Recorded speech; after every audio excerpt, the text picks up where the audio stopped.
Welcome to the DigiInventors Challenge 2025. In this session, you will gain an understanding of marketing, why it is important to understand your customers, what marketing research is and the different methods you can use, how to segment your market to better target your audience, and finally the marketing mix. Before we get started, let's think of buzzwords that we know are associated with marketing. Think of as many as you can and write them down for your own notes. Let's now look at what marketing is as defined by Chartered Institute of Marketing. Marketing is the management process responsible for identifying, anticipating and satisfying consumers' requirements profitably. This definition highlights the strategic role of marketing in a business. It's not just about promoting a product, it's about understanding the customer's needs and delivering solutions that provide value. By identifying what customers want, anticipating their needs before they even realize them, and ensuring satisfaction, businesses can build strong, loyal relationships. Successful marketing also means doing all of this profitably. It's about creating a balance between customer satisfaction and business growth. In essence, marketing is about connecting with people, understanding their needs, and delivering value in a way that drives both customer satisfaction and business success. It's a dynamic, ever-evolving process that sits at the core of any thriving organization. Now we will explore why marketing matters, especially when you're launching a new product in digital healthcare. Let's start with the basics. Marketing is about connecting a product or service with the people who actually need it. And when it's done well, it can be the difference between an idea that flops and one that changes lives. So why does marketing matter? First, it helps businesses grow.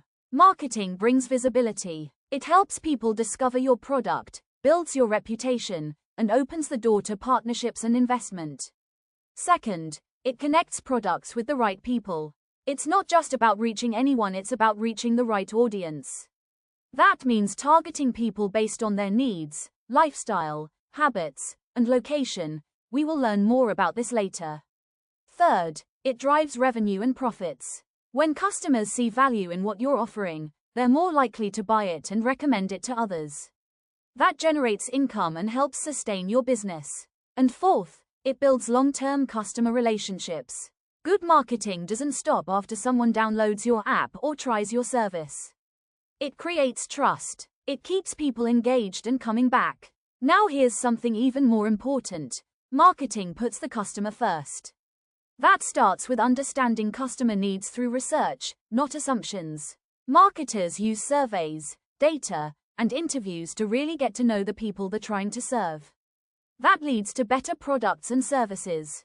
By knowing what people want and what problems they face, teams can design smarter, more helpful solutions. And finally, great marketing creates a better overall experience. From how your app looks, to how you talk about it, to the support you offer, every touchpoint should reflect what your customers care about. Marketing helps the business make money. How? Well, first, it attracts customers. People can't buy what they don't know exists. Marketing gets your product or service in front of the right eyes. Next, it promotes sales. Whether it's a launch, a campaign, or a social media ad, marketing creates interest and urgency that leads people to take action. And most importantly, it keeps the business running. No sales means no revenue. No revenue means no future. Marketing fuels the engine of the business so it can grow, hire people, innovate, and keep going. Now let's look at another key part of marketing. A strong brand isn't just a logo or a color scheme, it's how people feel about your business. Marketing helps you create an identity, something unique that people can recognize and relate to. It also builds trust and loyalty. When customers know what you stand for and you consistently deliver, they come back. And they tell others. That's how you create recognition, where people see your brand and instantly know what you're about. And finally, great marketing makes your business memorable. You stand out from the crowd. You become the go-to choice. And that's when people stop comparing and start choosing you. Marketing isn't just about promotion. It's a tool for guiding business choices and reducing risk. Here's how. Marketing research reveals trends and feedback. Through surveys, data, and conversations with customers, we learn what's working and what's not. This research helps businesses choose the right products to offer. Instead of guessing, teams can develop products and features that people actually want and need based on research. And it also improves targeting and pricing. Knowing your audience means you can reach them more effectively and set a price they're willing to pay without undervaluing your offer. In short, marketing helps you make confident, informed decisions instead of costly mistakes. Marketing doesn't just respond to change, it helps drive innovation. By tracking customer trends and behavior, marketers notice shifts before anyone else, like a growing interest in mental wellness apps or wearable health tech. This insight inspires new ideas and improvements. It could lead to a new feature, a smarter delivery method, or even a whole new business model. And that's how marketing helps keep your business competitive. When you understand the market and adapt quickly, you stay ahead and stand out. So, why is marketing important? Because it helps businesses make better decisions today and build better solutions for tomorrow. It gives you insight, direction, and the spark to stay ahead of your competitors. You've got a brilliant idea. You've designed a digital health product that could truly make a difference. But here's the truth. Even the best invention in the world won't succeed if people don't understand it, trust it, or even know it exists. That's where marketing comes in. Marketing can enhance your chances of success when launching your product. It's the bridge between your innovation and the people who need it most. Let's break down why this matters for you. Users must trust your product. In healthcare, trust is everything. Marketing helps you communicate safety, credibility, and evidence in a way that connects with users and professionals alike. Your message must be clear and evidence-based. You might know your invention inside out, but others don't. Marketing helps you simplify complex ideas, highlight key benefits, and share research or clinical backing in a way that makes sense. You need to know how and when to communicate with multiple audiences. So, who are you talking to? Your audience could include users or patients, investors, health professionals, and even regulators. Each of them needs a different message, and marketing helps you shape and deliver the right one to the right people. Marketing can help you build credibility. Let's face it, you're not the only one launching a new product. Effective marketing sets you apart. It positions you as trustworthy, innovative, and aligned with what people truly need. So, if you want your invention to make a real impact, marketing is essential. It's not about hype, it's about clarity, trust, connection, and value. That's how you launch with confidence and grow with purpose. To really understand how marketing works, let's look at some foundational concepts that help businesses connect with customers in a meaningful way. Needs. At the most basic level, people have needs, things they must have to survive and live well. That includes physical needs like food, water, health, and safety, but also emotional needs like belonging, confidence, or mental well-being. When we talk about marketing in health, we're often addressing a real human need. Wants. A want is how people choose to satisfy a need shaped by their culture, environment, and personal preferences. For example, someone may need better sleep. That's the need. But they might want a sleep tracking app, a calming podcast, or a weighted blanket. Marketing helps turn needs into wants by offering specific solutions that fit people's lives. When people want something and have the ability to pay for it, that becomes a demand. Demands. So a customer may want a mental wellness app, but demand happens when they're willing to download it, subscribe to it, or recommend it to others. Marketers must think, is there demand? Can we grow it? How do we meet it? Can you think of any apps that offer this? Research Calm and Headspace to learn more about how they have used marketing concepts effectively. Value. Value is the benefit someone believes they'll get from your product compared to the cost. It's not just about price. It's about how useful, helpful, or life-changing your solution feels to the user. If people believe your product solves their problem better than the alternatives, they'll see value. Exchange. Finally, exchange is the heart of marketing. It's the moment when someone gives something like money, time, or data in return for what you're offering. Every time a consumer downloads your app, signs up for your service, or recommends it to a friend, that's an exchange.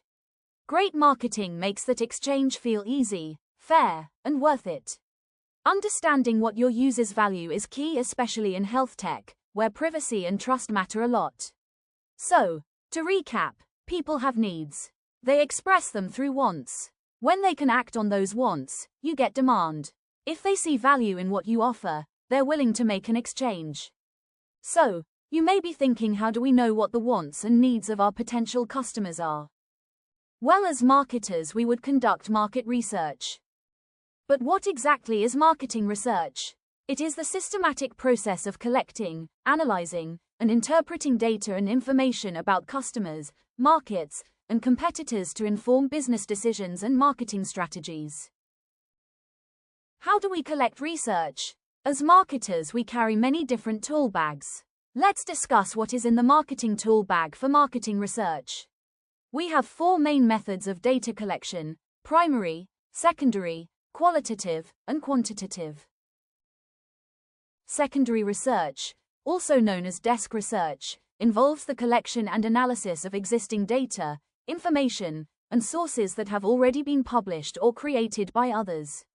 This type of research relies on sources that were originally collected for a different purpose or by someone else, and it does not involve collecting new data directly from primary sources. Instead, secondary research involves the interpretation, synthesis, and analysis of pre-existing information to gain insights or answer specific research questions. So, what is primary research? Primary research refers to the process of gathering original data or information directly from individuals, groups, or sources for a specific research purpose.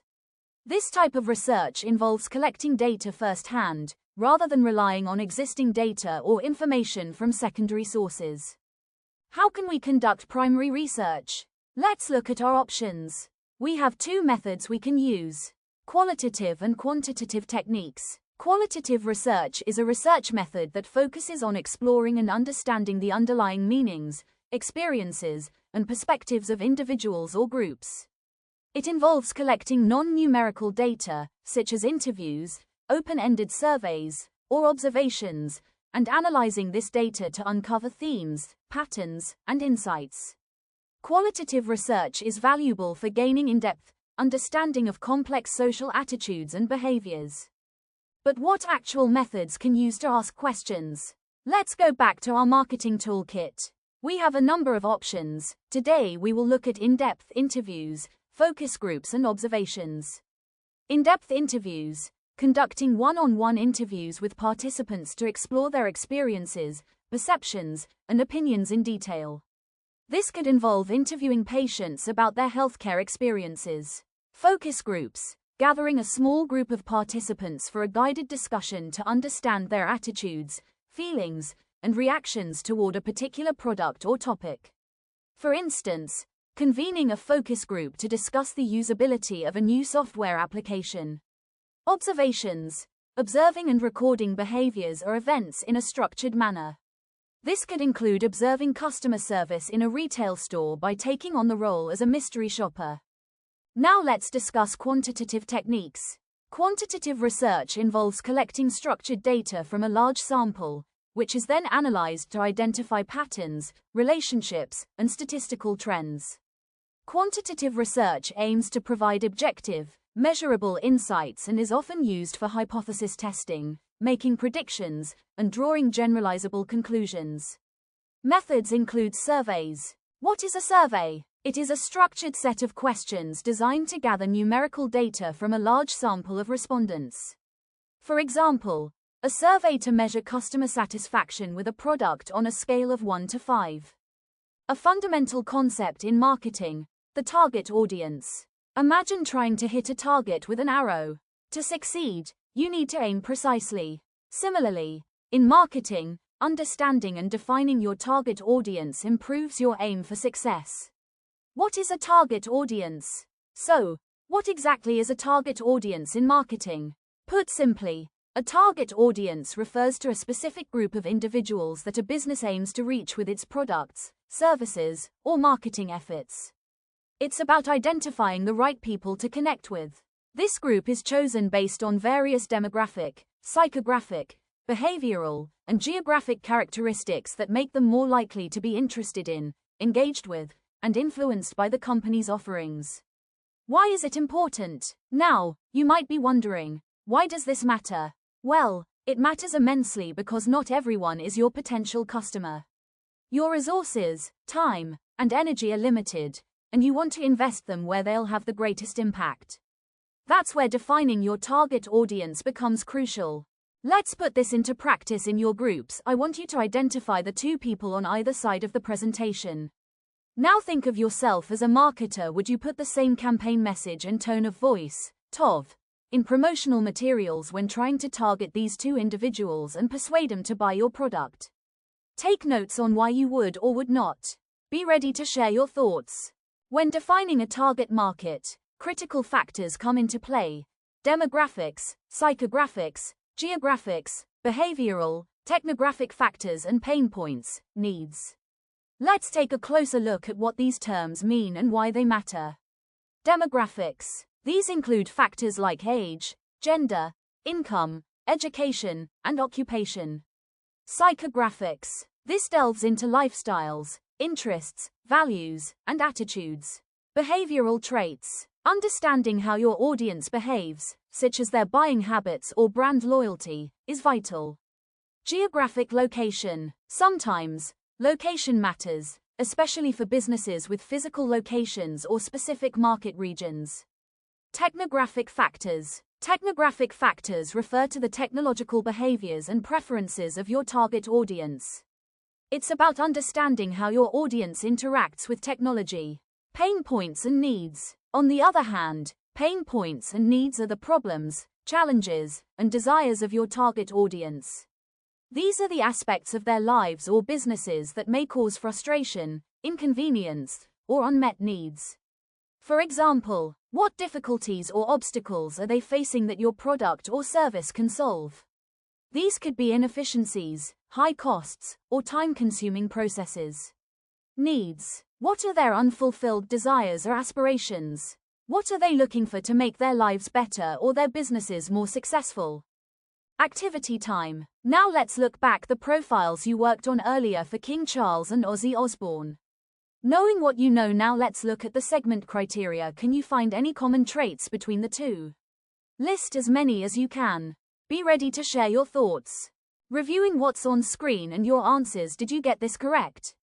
Let's discuss together. When it comes to marketing your product, especially in a competitive space, one of the most important things you can do is truly understand your target audience. Because let's face it, you can't speak to everyone, but you can speak directly to the people who matter most. Firstly, it helps you to tailor your message. Knowing your audience means you can create messages that actually resonate and match their interests, language, and lifestyle. Instead of guessing, you're speaking their language. And that's when people start to listen. Secondly, it helps you to allocate your resources wisely. Marketing takes time, money, and energy. When you know which audience is most likely to use your product or service, you can focus your efforts where they'll have the biggest impact instead of spreading yourself too thin. Thirdly, it improves your chances of creating engaging campaigns.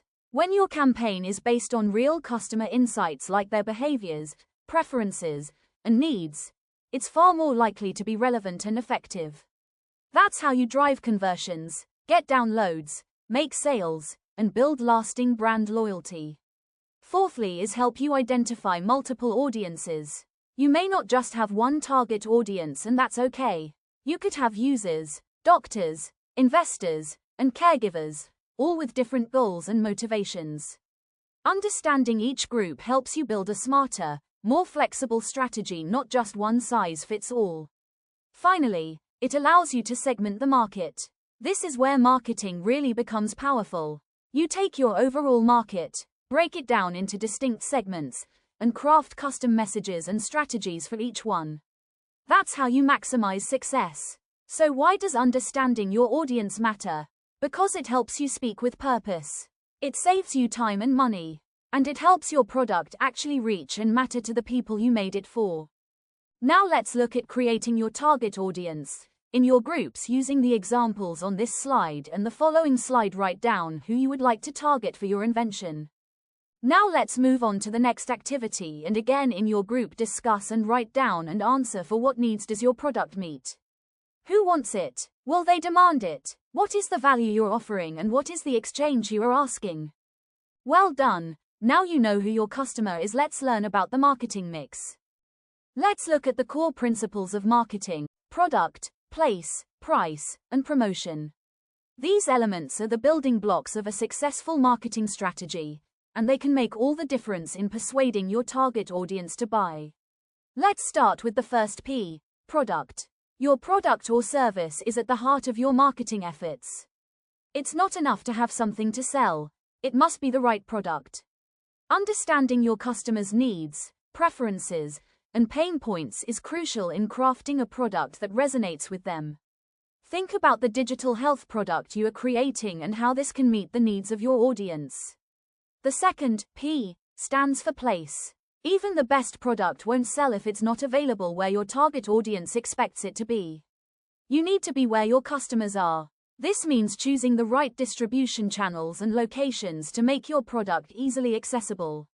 Have you thought about where you will sell your product and how you will get your product from the factory to the user? Timing is everything, and that's the essence of the third P, price. It's not just about the numerical value, but also the perceived value of that product. Finally, we come to the fourth P, promotion. You can have the best product, be in the right place, and have competitive pricing, but without effective promotion, your target audience may never know about it. Promotions include advertising, public relations, direct marketing, sales promotion and personal selling both online and offline. The key is to use the right mix of promotional strategies to persuade and inform your audience effectively. Now let's use what we have learned to develop a marketing plan using the 4 Ps for your own digital health invention, referring to your target audience created in earlier activities. The template on the next slide will help you. Well done, you have now learned the fundamentals of marketing to help you understand you conduct market research, understand your target audience and create a marketing strategy using the marketing mix. Good luck in the competition.